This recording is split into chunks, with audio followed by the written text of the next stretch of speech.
Now let's check in with First and Four Sports with Paul Ryan. Hey, Paul. Hey there, guys. I got a fun fact for you. Okay. Love Did you know those. that the phrase sharing is caring was actually trademarked by the Salvation Army in 1950? Did not know that. So don't go using it without their permission. Now, that doesn't mean the general motif can't be applied elsewhere, though, and that's a good thing because the Tampa Bay Buccaneers have 99 problems, and ball distribution is one.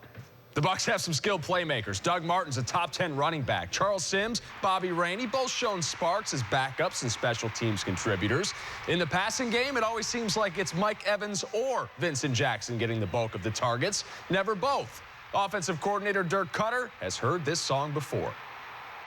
Yeah, everybody wants to do more touches. Doug wants more touches. Charles wants more touches. Mike wants more touches. Vince wants more touches. Every guy out there wants more touches. If we're smart, we'll keep trying to work it where we give guys touches in the right situations. But, you know, there's 64 plays in an average NFL game.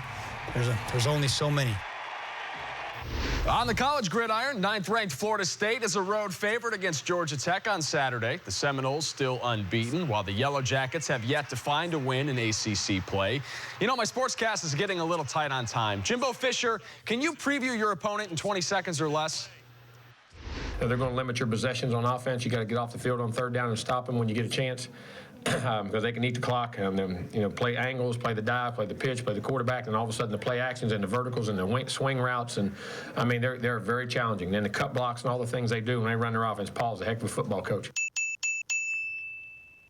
With time to spare. Way to go, Jimbo. And way to go, Mets. For the first time since we were prepping for Y2K, the New York Metropolitans are headed to the World Series.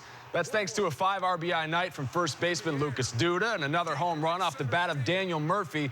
The Mets blast the Chicago Cubs 8-3 to sweep the National League Championship Series 4-0.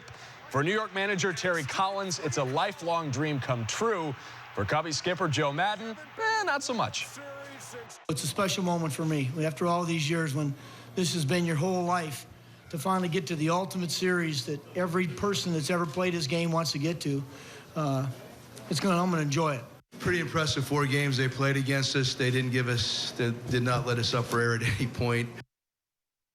A tough way to go out for Madden and the Cubs, but just like the fan bases of the other 28 Major League Baseball teams that won't win the World Series this year, there's always next year. There is, and you said it yourself, the Cubbies are young.